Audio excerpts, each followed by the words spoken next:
everyone. If you're watching this video, you probably had a test done or booked a test with Medbury Medical Services. At Medbury, we ensure that we operate with the highest standard of quality in all our laboratories.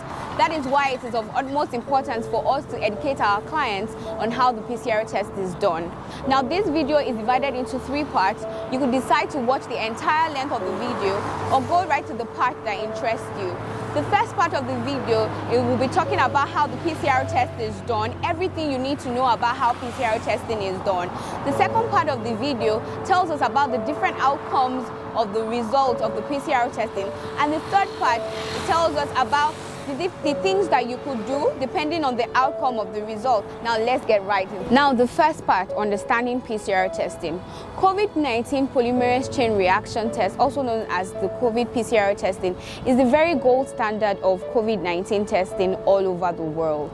Now, what is done essentially is to isolate the COVID-19 virus and then multiply the genetic materials into multiple copies so that it can be seen in the laboratory. Now, it is done by taking a swab from your nose and your throat, and then the sample is then packaged and sent to the laboratory for analysis. Now, the PCR test specifically checks for genes that are specific to COVID-19. Examples of these genes are the ORF-AB1 gene, the RDRP gene, and N gene, just to mention a few. Now, the presence or absence of these genes determine a positive or a negative result. Now, these genes may be present in small quantities. This is definitely indicative of a positive result. The cycle threshold, also known as the CT value, helps us to determine the level of the COVID-19 gene found in a person sample. So for COVID-19, a low CT value is indicative of a high infection rate and vice versa. So someone who has a low CT value is a positive result, while one who has a value that is higher than the reference range is a negative result. Now let's take, for example, a PCR kit with a reference range of 40. Now, a CT value below 40 is a positive result, while a CT value above 40 is a negative result. Now to the second part, understanding your PCR test results. COVID-19 test results can either be negative, positive, or inconclusive. A negative test result suggests a couple of things.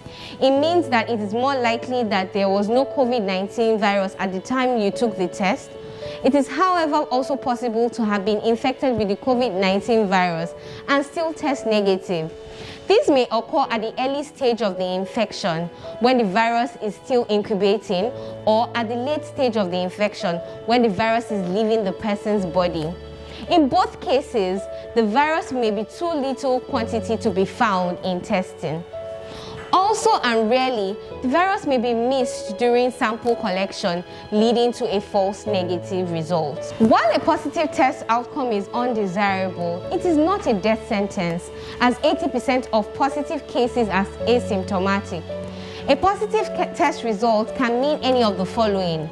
It is most likely that the person has the COVID-19 infection and can spread the infection to others or become sick. A second but less likely reason for a positive result may be due to a concept called viral shedding. It is important to note that a few people who have been infected in the past continue to shed inactive viral particles from their body even after the infection. Because the PCR test is quite sensitive, it may continue to detect viral materials even after the person has recovered from COVID-19 and can no longer infect other people. These people may continue to test positive for a period of time. This is a concept known as viral shedding, which varies from person to person and may last for as long as 6 months in a few people. If you think you may be experiencing viral shedding and need more information, please contact us or an experienced healthcare professional for assurance and guidance. Finally, a PCR test result may turn out to be inconclusive. An inconclusive result means there is not enough evidence to determine if the sample is positive or negative. In cases like this, the initial sample is taken either for a rerun or the client is called back for sample recollection. There are a few questions I get asked frequently. Can my result be wrong? since I have no symptoms. Up to 80% of people who test positive have no symptoms or very mild symptoms. So having no symptoms doesn't mean a person is not positive. In fact, asymptomatic positive cases have shown to be spreading the virus even more. While both false negatives and false positives are undesirable, false negatives run the risk of increasing community transmission should individuals erroneously believe that they are not infections and fail to take necessary precautions. Another question I get asked is, what is the possibility of having conflicting results from different tests or laboratories? It is important to note that COVID-19 infection is very dynamic. There are cases of flip-flopping positive to negative results and vice versa, depending on the stage of the infection at sample collection. This may be confusing, but it's a common occurrence. In initially positive cases where the virus is found close to the end of the infection, or initially negative cases where the test was done during incubation, testing a few hours or a few days after may show a different result as the status of the virus has now changed. So what should I do with my result? If you have a negative result, this is not an excuse for you to let your guard down. You still need to adhere to all the safety precautions, because testing negative now does not mean you can't test positive afterwards if you become infected or exposed to the COVID-19 virus. For a positive result, note that this is not a death sentence. You can beat this. Most people do not have any symptoms at all, or just have mild symptoms where they can just stay home without even having any medical care. But if your symptoms worsen, ensure you seek medical attention.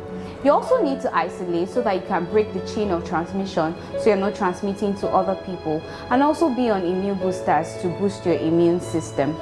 If you have any symptoms or develop any symptoms that make you uncomfortable, please seek medical attention so a doctor can physically evaluate you and then manage appropriately. If you have any questions or you have any clarifications, please reach out to us via the phone number attached to this video. We'll be so glad to answer all your questions and bring clarity to any of the things that you have. Thank you for choosing Medbury Medical Services, and please stay safe.